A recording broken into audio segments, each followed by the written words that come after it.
Abrégé du catéchisme de l'Église catholique, 4e partie, la prière chrétienne. Question 534. Qu'est-ce que la prière ? Réponse.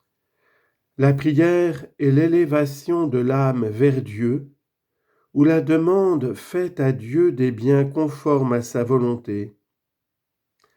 Elle est toujours un don de Dieu qui vient à la rencontre de l'homme.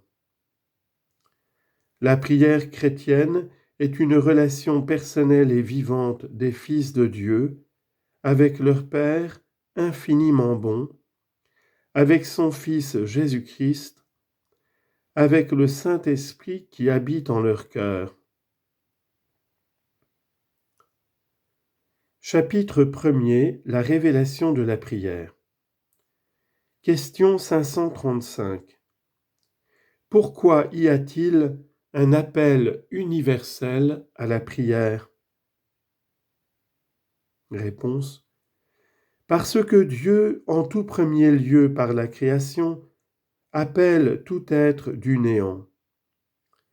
Et même après la chute, l'homme continue d'être capable de reconnaître son Créateur, gardant en lui le désir de celui qui l'a appelé à l'existence.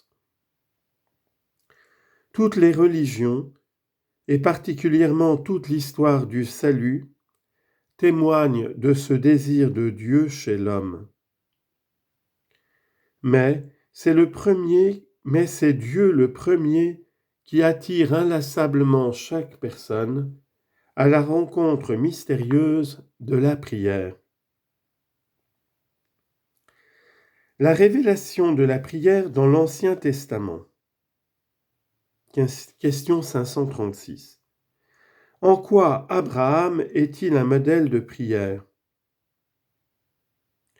Abraham est un modèle de prière parce qu'il marche en présence de Dieu, qu'il l'écoute et qu'il lui obéit. Sa prière est un combat de la foi parce que même dans les moments d'épreuve, il continue de croire en la fidélité de Dieu. En outre, après avoir reçu sous sa tente la visite du Seigneur qui lui confie ses biens, Abraham ose intercéder pour les pécheurs avec une confiance audacieuse. Comment Moïse priait-il ? La prière de Moïse est typique de la prière contemplative. Dieu qui, du buisson ardent, a appelé Moïse, s'entretient avec lui souvent et longuement, face à face, comme un homme parle à son ami. Exode chapitre 33, verset 11.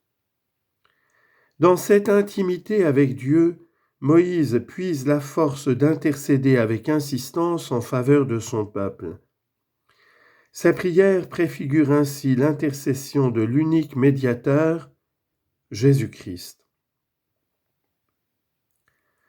Dans l'Ancien Testament, quels sont les rapports du temple et du roi avec la prière ?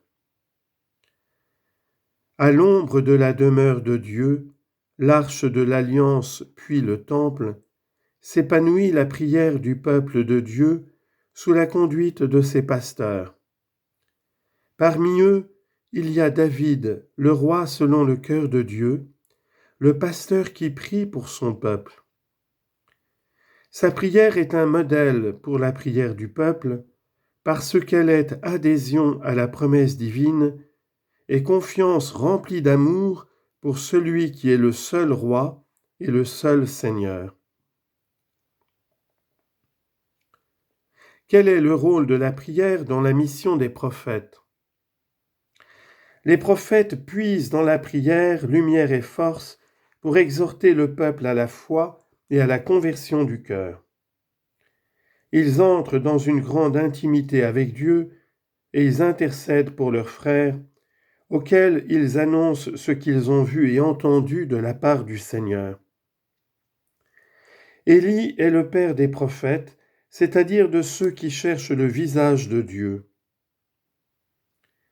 Sur le mont Carmel, il obtient le retour du peuple à la foi grâce à l'intervention de Dieu qu'il supplie ainsi, « Réponds-moi, Seigneur, réponds-moi ». Premier livre des Rois, chapitre 18, verset 37. Quelle est l'importance des psaumes dans la prière?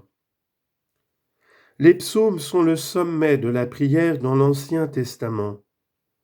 La parole de Dieu y devient prière de l'homme.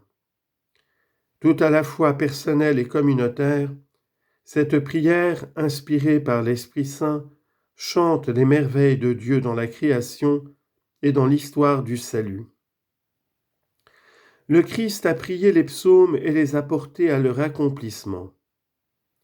C'est pourquoi il demeure un élément essentiel et permanent de la prière de l'Église, adapté aux hommes de toutes conditions et de tous les temps.